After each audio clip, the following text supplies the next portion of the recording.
Puri, as always, thank you very, very much for joining us here on the IBLA stage once again. Let me start by asking you, the Prime Minister made a statement when he spoke at the COP summit, saying that he would propose that India hosts the next COP 2028 summit. In 2028, the COP 33 summit, excuse me. What's the roadmap? How do we intend to be able to get there? The statement was made only yesterday, and I think you saw it as soon as I saw it. Therefore, there is no claim to inside knowledge that I have. But I can tell you it's a brilliant decision. As a citizen of India, I welcome it for a variety of reasons. Number one, since the several meetings of the UNFCCC or the COP meetings, India has moved very quickly to reposition itself. I mean, the earlier discourse was about the polluter pays principle, you are responsible, he is responsible. We've now reached a stage where we acknowledge as to whoever is responsible, we also have a duty to our next generation. We've got to leave the planet in a slightly better position than we inherited it. And the rate at which we are going, it's going to be worse. But before we go to COP and what will happen 5 years from now, etc., let me just say that, and something that you quoted Aristotle. Yes. There is something about excellence. I don't know whether Aristotle said anything about it, but the kind of people, leaders of industry that you are honoring here today, they would have made a mark even if they had not been in India, they'd been in any other world. So let's start by applauding that. And now we see the entire ecosystem shifting from, fossil fuel to green, sustainable energy, from traditional polluting ways of doing business to this thing. So I think it's only appropriate that the Honorable Prime Minister has positioned India. I think he's put in a claim for the COP meeting in 2028. I believe there's a process which you have to undergo, but I think considering the kind of effort being made in India, I'm sure that the Indian desire to host that event, and I'm sure that what happens is that if you host the G20, I find somebody intimately connected with the G20 here. He was last seen holding his suit carrier with me in Delhi airport in delayed flights. He just got here. But the preparation for the event itself acts as a very major incentive for different parts of the economy, the ecosystem, all the industry, everybody to start focusing on that. So if you're hosting a COP meeting, and I'm personally delighted, but I'm not going to make any pronouncements on that you'll have to invite Mr. Bhupendra Yadav or anyone else to do that. Okay, I won't go down that road, so I won't ask you about future pronouncement, but let me ask you about what you are going to say. You are headed to COP right after this event. No, I keep having changes of plans all the time. But I'll tell you there's something fascinating happening. This COP meeting was hosted or is still being hosted for another few days by a country which is a major fossil fuel producer. Correct. And yet that country wants to transition. Now, I think therein lies the dilemma, or rather the dilemma to understand what is happening in the world. I mean, the UN Secretary General made a statement, and I'm an old friend of his. We served together in Geneva many, many years ago. He said that if the planet is on fire, you cannot use a garden hose or something to put out the fire. True, but we are living in a complicated world where almost any outlandish statement that you make could be true. You need to transition to from fossil fuel to green energy. India is doing it faster. I also believe that when there's turbulence in the global market, the transitioning takes place faster. But you have to be realistic. If you were to suddenly stop the use of existing brands or kinds of energy, whatever they be, you would have chaos. You saw that during the economic meltdown. Once the economy closes down, then you move to a crisis in livelihood. So I think what we are needing to do, and I'm sure that the Indian position, which has always been forward-looking and constructive, we will navigate from the current situation. We already changed our position in Glasgow. I remember when the Honorable Prime Minister was on the flight between, I think, Paris and Glasgow, suddenly when he reached there and he made pronouncements, I think the bureaucracy was taken aback. Because he said you have to be part of the solution.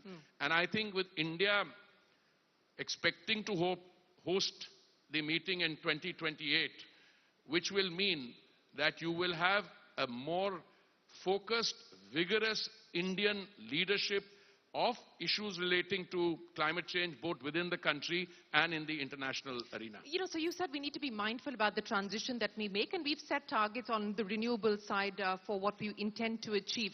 But, you know, companies that you are responsible for, the oil marketing companies, BPCL and so on and so forth, and I know you've just come away from a meeting. I mean, for them, you know, how easy or how challenging and complex is this transition going to be? I have some good news to give you. The problem is not the oil marketing companies. If we have a national target of net zero by 2070, all the oil marketing companies have targets before 2040. Correct. Most of them are 2035 or 2040. So they are already on the way there. I mean, when I go to see, look, I hope my friend R.K. Singh doesn't mind, or somebody else, but I should not be called the Minister for Petroleum and Natural Gas. I should be called the Minister for Energy Transition. Because what our refineries are now... Have you made this suggestion to the Prime Minister? No, you know, this is not something you suggest to the Prime Minister. You get away by making this statement with Shereen Bhan and it gets around. But I think the intention is that the focus of the IOCL has 11 refineries. 2 of them are already devoted to green hydrogen. I keep playing one against the other. Today I told the BPCL when I was reviewing their performance, I said when I joined in 2021, July, I was associated with this ministry. This was a company up for sale. Yeah. Their half-yearly profit was what? 39,000 crores? Yeah. 19,000 crores. Net profit after tax. A company that you wanted to privatize in July 2021, today is going to end up with a profit like this. And what was the presentation to me on? Sir, we are in collaboration with such and such company to make electrolyzers. We are setting up a green hydrogen power plant. That is the real story. So privatization off the cards then? You want to privatize a company which will end up with a 50,000 I'm asking, sir. I'm asking because the government said that they don't want to. Absolutely. So I turned around and asked, who put the privatization on the table? Certainly not my ministry then. You see, what happens is, different parts of our system function with a view to achieving results. Now, if you think that something... I was also the Minister for Civil Aviation when you privatized Air India. Yeah. And not because of anything else. One initial belief, like Amitabh gives me tutorials on how the private sector is very efficient, the companies are very efficient. That's why I started by saying Aristotle should have said these business leaders would have been a success anywhere. In the United States, in Germany, they would have been successful. But I couldn't go to my senior colleague every year and with folded hands ask for 8,000 crores to run Air India. And what happened? We are laughing. All the aircraft manufacturers are laughing their way to the bank. An order has been placed by Indian Airlines, I mean Air India and another one with private sector, large share, of 1,000 planes. Now, if you do the correct kind of decision making, you get good results. Okay, so it made sense for Air India because it was guzzling cash and saddled with debt, but you believe it no longer makes sense for a company like BPCL to be on the block? No, I just want to understand, why do you privatize companies? Because either you don't know how to run them, or they make losses, etc. But I just gave you the figures. I mean, this profit of 19,000 crores, I asked him today, he said, look, we've never made this profit in our life. Well, I had some fun. I called another company which claims to be the 7th largest in the world. They're friends of mine. So I said, you know, these guys are doing very well. So he started giving me a long explanation. They're doing well because their refineries on the coast. But, you know, it's a happy situation that in spite of taking huge under-recoveries or having under-recoveries during the pandemic, we were the only country in the world which sold where the petrol prices came down 11% over a 2-year reference period. Everywhere in the world, they went up by 30-40%. Around India, it was even more stark. And they took a cut, but they took a cut because I told one of them, look, we're a 7,000-year-old civilization. Do me a favor, for 1 year, don't crib. You know, just think of the consumer first. And they played ball, and today they're all doing quite well. So let me ask you that, given what is happening geopolitically today, I mean, you've now got the ceasefire between Hamas and Israel being called off, and that battle is on. What is your view now as far as global commodities are concerned, and what this could potentially mean in the near term? Look, I have to be very careful. Anything I say here will not remain within the confines of this very eminent August gathering. But I'll tell you another thing. OPEC Plus had a meeting yesterday. I went to Vienna just about a few days ago, and I told the OPEC Secretary General, my position as petroleum minister has never been, please reduce the price. The energy is a sovereign asset you've got. You do what you want with it. You want to leave it underground. You want to extract it. You want to extract more of it. Entirely your call. But let me remind you, there was a time in 2008 when energy prices went up. With a current situation where half the world is in recession and the other half is flirting with recession, if oil prices go up, demand is going to drop. Well, yesterday they they added to their 1 million barrels a day cut. They put another 1 million barrels on the table. And you know what happened to the oil market? It came down. Came down to $79 a barrel. I don't want to tempt fate, but I can tell you, whatever is happening in the world today, we need energy prices to remain stable and predictable. Somebody asked me, how low do you want them? I said, no, I'm a consumer. I'd want them very low, but you're not going to reduce them because I or India wants it low. Look, the situation in the Middle East, again, I don't want to tread on other people's toes. We have managed it so far. The fight between Hamas as a terrorist group, we condemn the attack, but we still believe, and as does the rest of the world, and we've reiterated it, the PM has reiterated it, the Palestinian people are not a terrorist group. The Israelis have a right to coexist.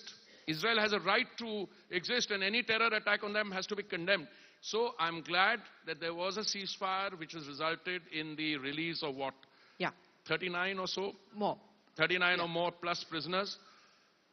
I am hoping, as has been said by the Indian state system at the highest level, that better sense will prevail and that the remaining hostages will be freed and that the focus will be towards peace rather than a resumption of hostilities. The cessation of hostilities for the interim period was good. I hope it can continue. We are here to celebrate and honor the recipients of the India Business Leader Award, so I don't want to labor too much, but from a consumer's point of view, I want to understand from you, what can we expect now as far as the subsidy bill is concerned, specifically on LPG subsidies? The government has provided a further relief and a further cushion. Is more expected? No, I have one position as a line minister. I'd like to make LPG distribution free. But then, I also have a senior colleague sitting in North Block. Look, let me put it this way. There was a loss that the companies incurred, I think, of 28,000 crores.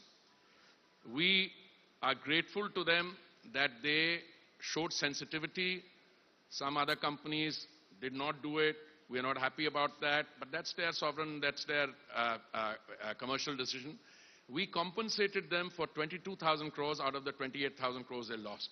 I'm glad their results have been good subsequently, and they've not only reclaimed. So I keep telling them, now that you've made the money, next time you need to look at prices, you do that. They all smile.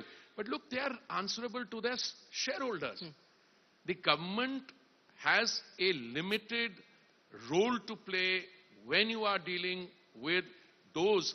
I don't know how much revenue do they produce, the OMCs together, over 20%. Of the government's revenue comes from these companies. So they are responsible corporate citizens. You didn't ask me this and I don't want to answer the question. I'm asking, koi chunav ho raha hai isliye daam kar. Arey bhai, chunav to yahan har 6 mahine mein hote hain. No, it's not that. Chunav to ho gaya. Result kya aane wala hai kal, sir? We'll win 5-0. 5-0. Tomorrow, wait till tomorrow. No, 5-0 nahi, 4-1 log keh rahe hain, but I am the eternal optimist. I think it will be very good. My friend there is nodding and he knows about these things also.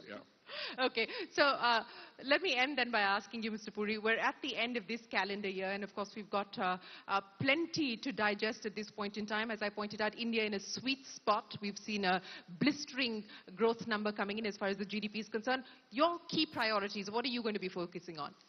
First of all, you had a scintillating Santur performance. You're not just a sweet spot. You are the one country in the world which has its act together. So don't be defensive about that. And the reason you've got your act together is because the private sector, which is a dynamo of wealth creation, is doing a damn good job. Yeah. So let's celebrate that. Yeah, absolutely. And I don't know why I'm in a provocative mood, because I've been traveling relentlessly the last 10 days. Go for it, sir. I feel very happy personally when I see cross-fertilization. I mean, people who were in the finance ministry now joining the board of Hindustan Unilever. I think it's a damn good choice. Yes. I mean, why do people who work in the government only want to be in the government? Well, I should encourage a lot of people to leave the government and go to the private sector. Yeah. Amitabh, I'm not looking at you. I'm not looking at you. It just so happened that my friend was here, so Seemaji, so I'm just looking at her, and then you happen to be sitting behind her. Well, no, let me give you the priority. Yes, please. Look. Let's be very clear. Whether you buy the undiluted 7.6% in the second quarter, you know, April, May, June was good. July, August, September was even better. As I think the coming one, October, November, December will be still better. That's right. What we need to do is to move to the mindset that, and the Prime Minister, I think, is leading the charge on that you're moving in the direction of becoming a Viksit Desh, and please acknowledge the contribution of those who are making it possible. And I am hoping that when we go into 2024 and after that, that is the real story, after 2024.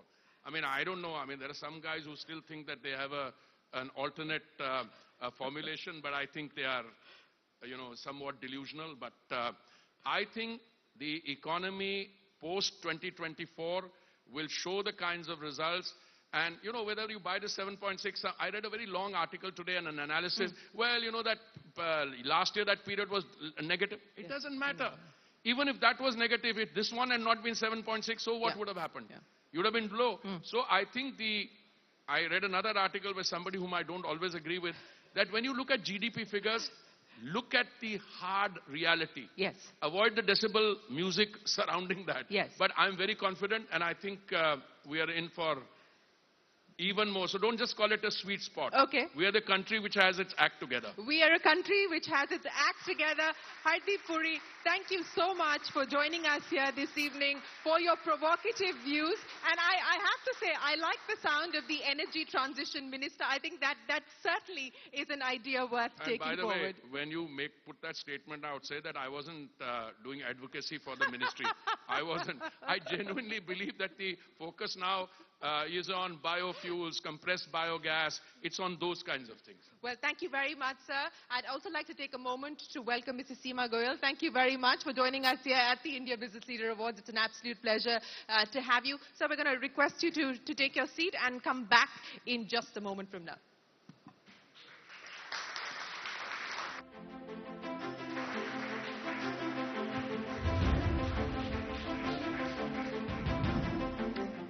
Thank you, Mr. Puri and Shereen. Well, ladies and gentlemen, what an incredible start to the evening with insightful perspectives. The conversation has truly set the bar very, very high for the night. Indeed, Sonia. And now we carry forward the momentum with the first set of awards where we shine a spotlight on the youthful force and their transformative impact on the